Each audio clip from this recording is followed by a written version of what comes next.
बाल झड़ुची चिंतार अच्छा आदौ चिंता करिया दरकार नहीं।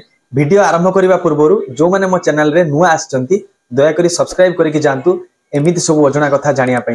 बाल झड़ीबार प्रमुख 5टी कारण होता है।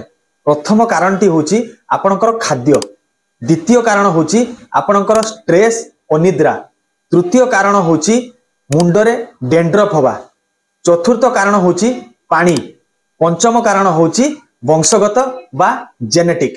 चलतु गोटी गोटी करी पॉइंट डिस्कशन करिबा। प्रथम पॉइंट होची खाद्य। खाद्य रे विटामिन अभाव कारणरू बाल झड़ीबा आरंभ होता है। कहार कम झड़े, कहार बेसी, कहार बहुत बेसी। तो कौन कौन विटामिन अभाव कारणरू बाल झड़े?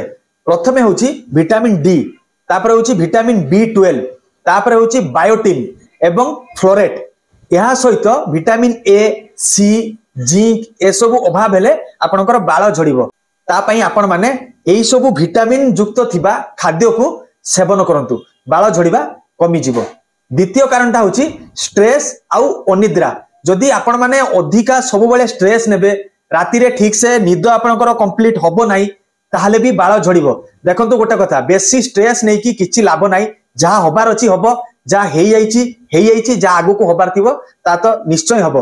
तेणु बेसी स्ट्रेस नबा दरकार नाही। आउ निद को ठीक करंतु, ताहले जाय कि आपनकर बाल झड़ीबा कमी जिवो।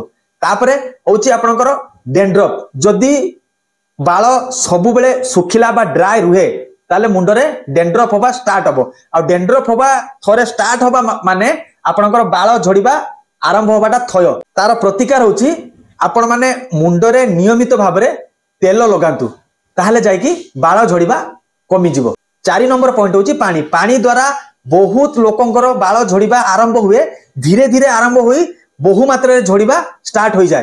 तो पानी रु केमती झड़े? जदि आपनकर क्षार पानी होता है ताहले गोटे काम करिवे, एटा मने रखंतु। से पानी को प्रथमे बॉयल करि दियंतु, करि सारला परे ताकू ठंडा हैला परे गाधांतु। आउ गोटे विशेष कथा आपण मानकू कहि रखुची, गाधेला बेले मुंडरे केही बेले गरम पानी ढाली की गाधांतु नाही। गरम पानी ढालिबा द्वारा केश बा बाल झड़ीबा बहु मात्रा रे बढ़ी थाए। गरम पानी को मुंडरे ढालिबा सबु बेले एवॉइड करंतु। सप्ताह को 2 रु 4 थर गाधोइबार 1 घंटा पूर्वरु मुंडरे तेल मारंतु, तापरे 1 घंटा परे शैम्पू मारिकिनी ठंडा पानी रे वाश करंतु। देखिबे बाल झड़ीबा कमी जिवो। आउ गोटे काम करंतु, घरे आपण मानकर समस्तक घरे प्राय प्याज थिबो, प्याज को ग्राइंड करके गोटे सफा कनारे ता रस को चिपुड़ी नियंतु। आउ से रस को गाधोइबा आधा घंटा किंबा 1 घंटा किंबा 2 घंटा आगरु मुंडरे मारिकी रखंतु, तापरे शैम्पू करी ठंडा पानी रे मुंड को धोई दियंतु। देखिबे बाल झड़ीबा कमी जिवो। लास्ट पॉइंट होची जेनेटिक बा वंशगत।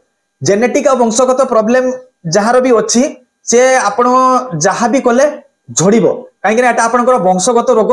जो प्रतिकार गुडा मु कहिली, जदि आपण से प्रतिकार गुडा को फॉलो करिवे, मे बी बाल झड़ीबा आपनकर कम होई जाय पारे। वीडियोटी बहुत जरूरी वीडियो, समस्त संगे निहाती शेयर करंतु। रहूची, जय जगन्नाथ।